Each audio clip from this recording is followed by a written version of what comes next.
Good morning, everybody. I hope you're feeling good this morning and whatever that weather outside can be, right? So, I realized after I was mulling around in here, I didn't really speak to you the other day, the card that we had pulled for the day. So, I'm going to speak it. I don't know if everyone can go back and remember what all we talked about. Oh, respect. There it was. They'll bring it back to me. So, thank you. I connect with heaven. Today I turn inwards and connect with the heaven from within. From this place of peace, I can see that a situation I have resented is actually an ideal opportunity to work on my inner self. I understand that such experiences are necessary for my growth. Thus, I accept such situations and now live each day in serenity. That's very interesting.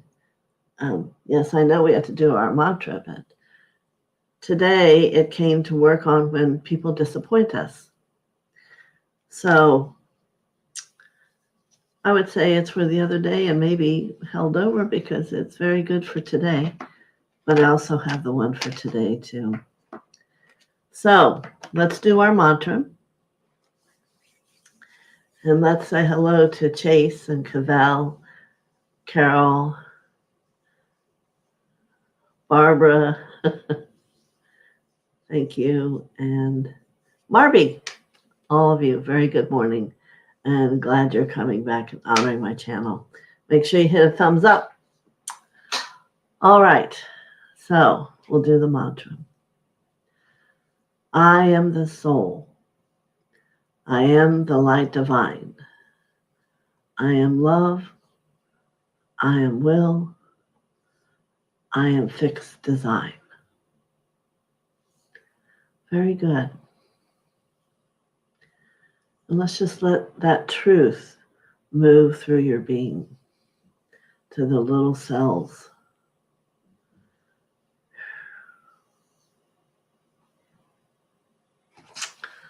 All right. And now here we are back together. And today, I'm sure everyone's had this situation. What you do when someone that, whether it's a friend level or a family level, I'm going to call it disappoints you. You may have a lot of other words for it or may not, but the world may, let's say. What is the correct, honorable, perhaps is the better word, reaction to have when this situation happens? So remember today, more than you can give me your comments, your thoughts, ask a question. It all helps deepen our experience that we have here together. And all right. Now, usually I want to say that this response happens because perhaps you have developed self-love inside yourself. Or the opposite, you also hold the same anger. We have to learn that situations that come up for us, if we have an emotional response, it's usually our own. And that being is simply participating with us to help us discover our growth. And certainly they're not conscious of that, but that's how healing works. So if there's someone who's made you feel disgruntled, perhaps even angry, and that you could go on and on and on about that person, we have to find where that is inside you. Or I should say, you have to find it. And certainly we never probably, with all the thousands of people I work with, they don't want to, they'd rather blame versus own it. And this is one of the first places right here that blame does not become a word in your healing process. As soon as you go to blame them, then it's your issue, you see. For we must always love people for where they are and contemplate why this situation would happen. Why are they testing every little cell in your being to be calm and still love them and to feel in harmony with them? And what do we do with it?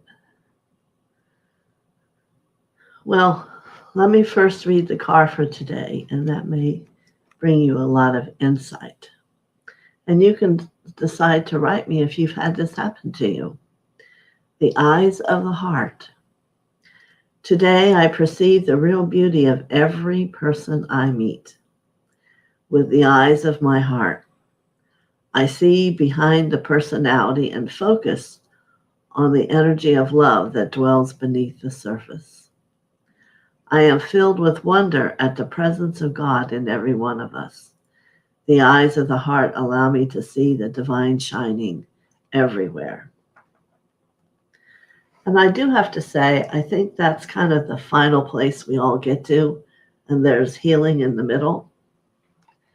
And first, we can ask ourselves, what are we angry about? What button did they push? That's your own anger at yourself that's somewhere. And you may not even remember it. It could be another lifetime.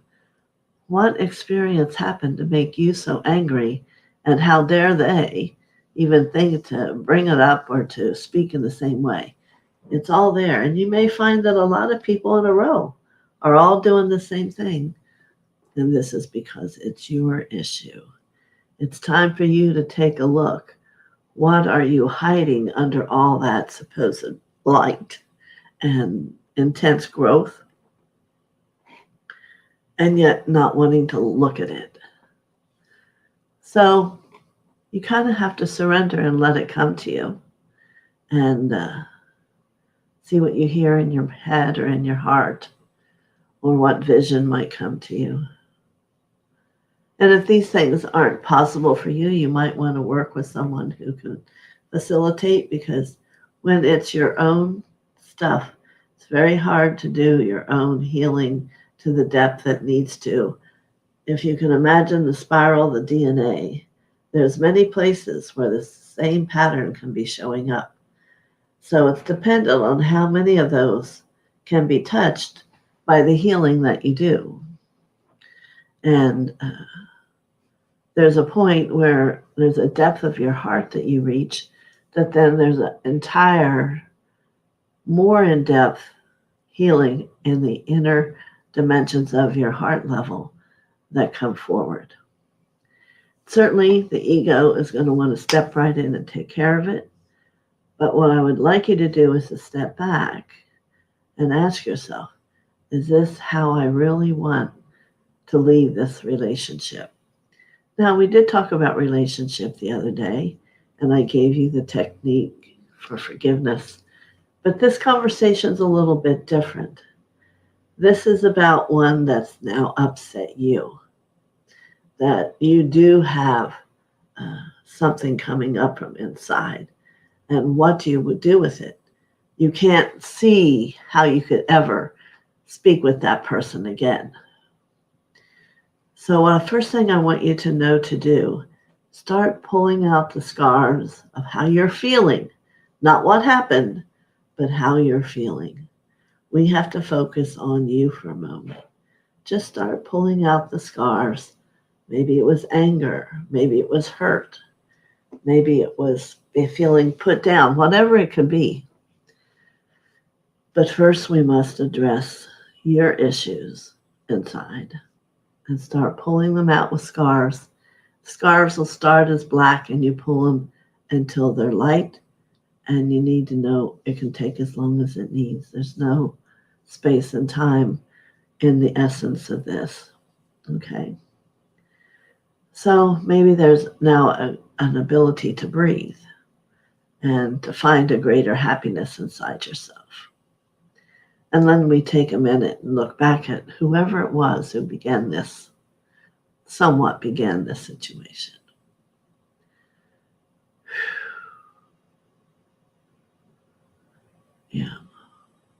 So whatever that word was, you need to think of that word one more time in respect to that person. And is there anything that still comes back up? Yeah. And I can only go by what I'm hearing about a subject. And a lot of it then would be trusting. Because in our relationships with everyone, there should be a level of trust. And maybe for this person, there was never one that you developed. So I can hear someone screaming, well, I can never trust them again. And guess what? I'm going to bring it right back. Why are you not trusting you? And see if you can bring the realization into where that is. Why are you not going to trust you about whatever the subject is? It's an interesting thought, isn't it? So you can see how we're kind of building off this person of where and how we go within to resolve it. And certainly, when you find whatever that is, you embrace it and let your love melt it and choose to not treat yourself that way anymore. And if it's something you can't overcome, imagine 1,000,000 marbles of that feeling just pouring out, letting it go, every single one of them, which is going to leave you with a freer feeling inside. Good. Very good.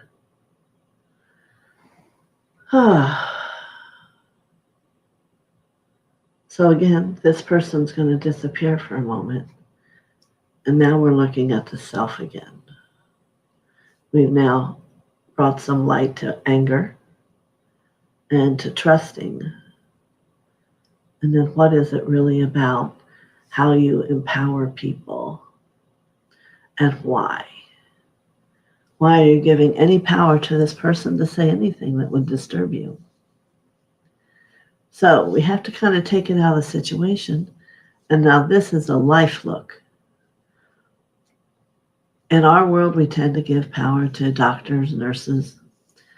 Some people on their spiritual path do not choose to go that way, but blessings if that's you. But most do. Just think of all the people. Mom and dad, maybe still you do. But there's a whole issue here about where do you give your power away? Why do you not hold boundaries? The new word I'm bringing in here, you see? Yeah, and that's a list that maybe you should make for yourself. And you may find what's called attachments. There are those relationships that we place on a pedestal with the attachment that then they'll bring you up with them. They'll just tell you, God, that was great. We did that great together. So maybe it's just simply you want their love. A lot with family is about an attachment of love. Now, to heal this, you don't give up love. You surrender into how they have to respond to you. You can love everyone and be at peace with it. And if none of anybody loves you, it's okay because you have yours. And that's really the basis of it all. All the real beauty of every person that you meet is the love you're looking for. And they're mirroring it within you. Okay, so attachments are another whole piece of development. And you have to find where your cord of life and what you want it to be is attached to someone, which is how do you give your power away and who to? There's just so many things. I have a good example. When my grandson was born, the parents, my son and his girlfriend, decided to give the child another trimester, another 3 months of not having interaction outside. Well, that wasn't a happy thought for me. So, all that I thought of just holding that little baby in my arms, it was gone. That was their thought. So right away, I saw it as an attachment, and I had to give that up. That was what I wanted at that moment from having a grandson, not maybe what was the highest and best good for everyone concerned. So I surrendered and went about not having that moment when I could first right away have to hold that child. So it was interesting. It wasn't a week until there was a knock at the door, and there they were with that little guy. So what the result is when you can unattach yourself, then what you really desire comes. So the relationship I have with Chance isn't that I need something from him. We just love each other. And that's a conquest I think a lot of people need to contemplate. There's not a behavior, there's not this, there's not that. We know we're there for each other. And that's how it always was then. And he's 12 now. And we just think about hugging each other. We haven't seen each other for 3.5 years. So it's a very powerful thing when you can write that list and go through unattaching yourself. And there's going to be some of them you're going to tell me, there's no way. It's perfect how it is. And then I want you to just start to think of it. What do you get from that relationship? What do you get? How does it pay you back for whatever it is you do? Remember, I'm not telling you not to do. I'm telling you to shift your expectation of what's coming. That's what makes an attachment. So you can see there's a lot about relationship, about how we react to other people, and a lot about how to go to clear that and to let it be. And what you need to understand is this world is filled, as we radiate out what we need to heal, someone out there is going to, and react it. Not that they know they are, but they're going to come and put that right in front of you, and you're going to go, I'm not ready for that. But you are. If it's come that way, it's about a development inside yourself so that you can really understand what love is. And love to things. Love to, perhaps even the love of God. You have an expectation that he's going to bring you all you want. Well, that's a different desire than knowing God brings you all you want. Think about it.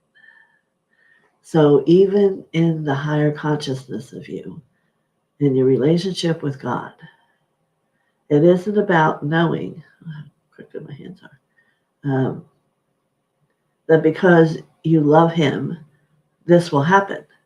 That's not it at all. It's about, in that relationship with God, there is an understanding and knowingness that it all comes without a doubt, without a why or a when. That's why many times when things happen and they don't happen right away, well, that's an attachment if you get upset, because the whole gift is knowing it'll work out. Don't know how, don't know when. And when it does, you'll be able to see the silver lining because you weren't attached to it being a certain way. And it will all even be more powerful and better for you. So, talked about a lot of things. Let me see if anyone, here's Barbara with a question. Thank you for sharing your personal example of attachments. That was definitely a lesson I had to learn. Okay, well, you're not going to hear it from listening to me. You're going to learn it by living it.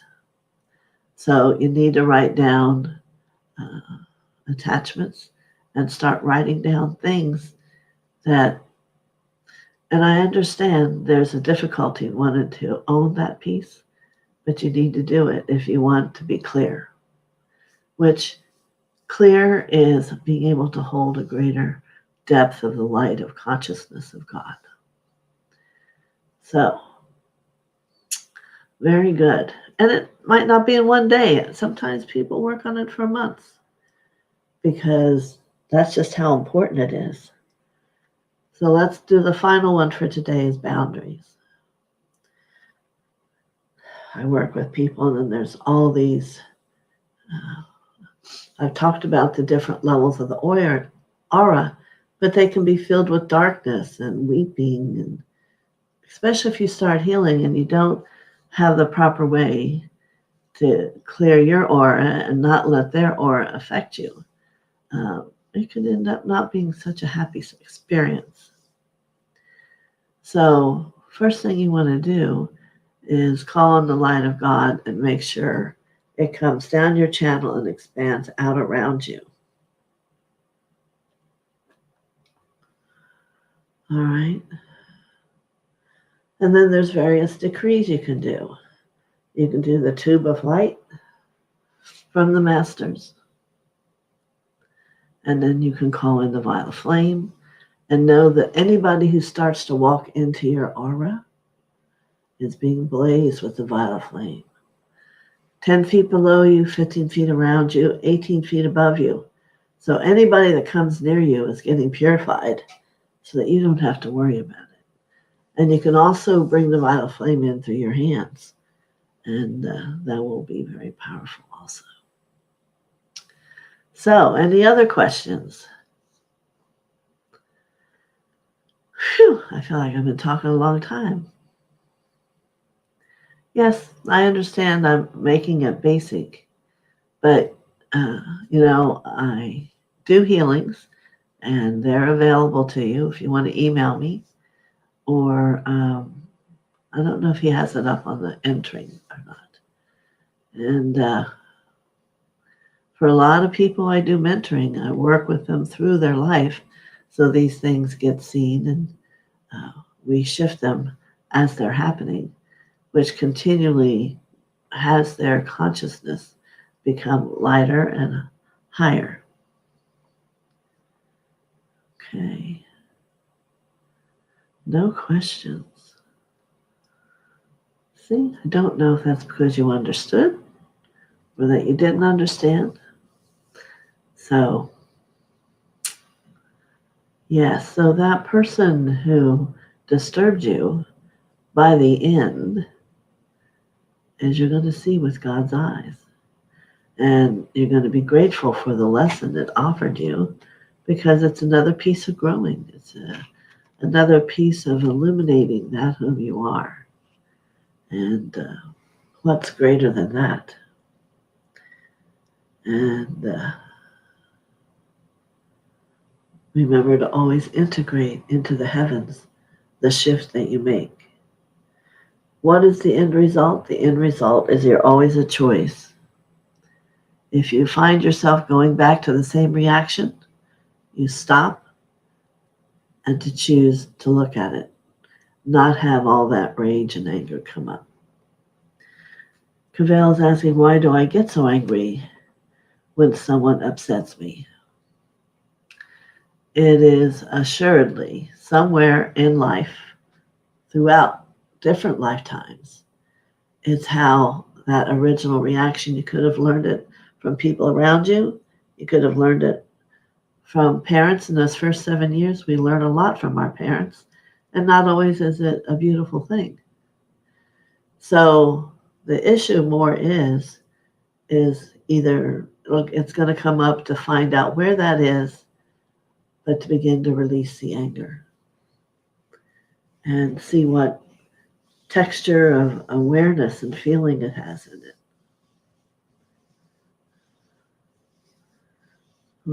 Tell me if that helps you. Okay, Barbara, I understand building a protection around us. Do we ever use words to tell a person something? There was In one work, there is a prayer that's said, letting them know that there are 12 specific angels around them that will be protecting them. But for me, that's part of a defining work. Um, I know I'm protected, and you have to understand that we do not have the power to change another person's aura unless they've asked and are willing. So, more likely, I give people those decrees and things to do and give them their own power back to do it by choice than for me to do it. But in the moment of the healing I do, there would be no negative coming in other than what's inside. Okay. So, Kaval, did I answer your question all right? You know, we have 144,000 pieces of it, and that need to be, in the end, healed and that consciousness free to go up. And anger, all the emotions, they're from the personality level in the second chakra. They all need to be touched by your love. And Barbara said, thanks. Hers makes sense. Yes. So anger will be there if it's there until you choose to change it.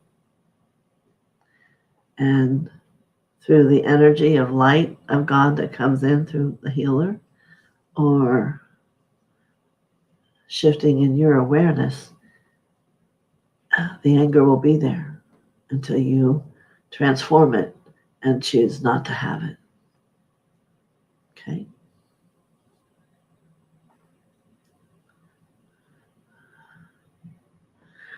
Oh, she's saying yes, it helped, and she'll work on learning to deal with the anger.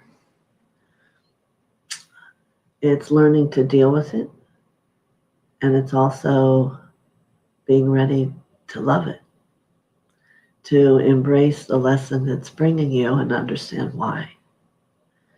You see, when you take it out of the form of a responsive anger, and you really get to where you understand what it's all about, it takes away the necessity for the anger. And you have a different choice to choose the love and be grateful for the opportunity to grow. That's what the path is about. It's continual growth. The healing will never end. If you all think there's a place where you're going to be all done and don't have to do that anymore, give that up. It isn't happening. Because that's the path. No matter who we are or how much light we become, there is always more, and there always will be. So the people you know as Buddha and Christ, right now, they've been growing, and they probably hold different offices in the hierarchy. So everybody's in movement. So here's a message from Carol. Oh, she's recommending my healing. She's been able to see herself where the issue was from inside herself. Having a teacher makes a change. Thank you, Carol. It's an amazing experience. Anik, good morning, Mother TheoSophia, and all your beautiful souls. Oh, thank you so much for your message today. One word made a bell ring inside of me. Trust in me. Have all a nice weekend. Yes, when I spoke that word, I felt it would touch a lot of you, that maybe there's someone that doesn't even know what would trust in myself look like. Something to look into. Barbara, yes, when we choose to love it, we can release it, accept the lesson, and it takes away the upset. And there's growth. That's right, Barbara. All right. So, one more question. If not, this is our little conversation for today. I think we've been doing this now 2 weeks. I hope you enjoy it. And I'm certainly aware that the heavens are happy that you're all getting some understanding about how things work and what your possibilities of the light that you have and hold are. Oh, something shifted. All right. So, weekend's here. We're packing, moving. The busyness is here. It's arrived. Anik agrees with Carol. All right. Thank you for your message. Many blessings, Cavell. Thank you, and many blessings to all of you. Like I said, it's going to be a great weekend. And I know anyone who's connected with me, it's going to be a weekend of change, because as my life changes, all lives will change that have somewhat of a connection with me. And we'll know it's going to be positive. A step up, a step out, higher awareness. So be it. All right, so I'll see you Monday at 11. Have a great weekend. Many blessings.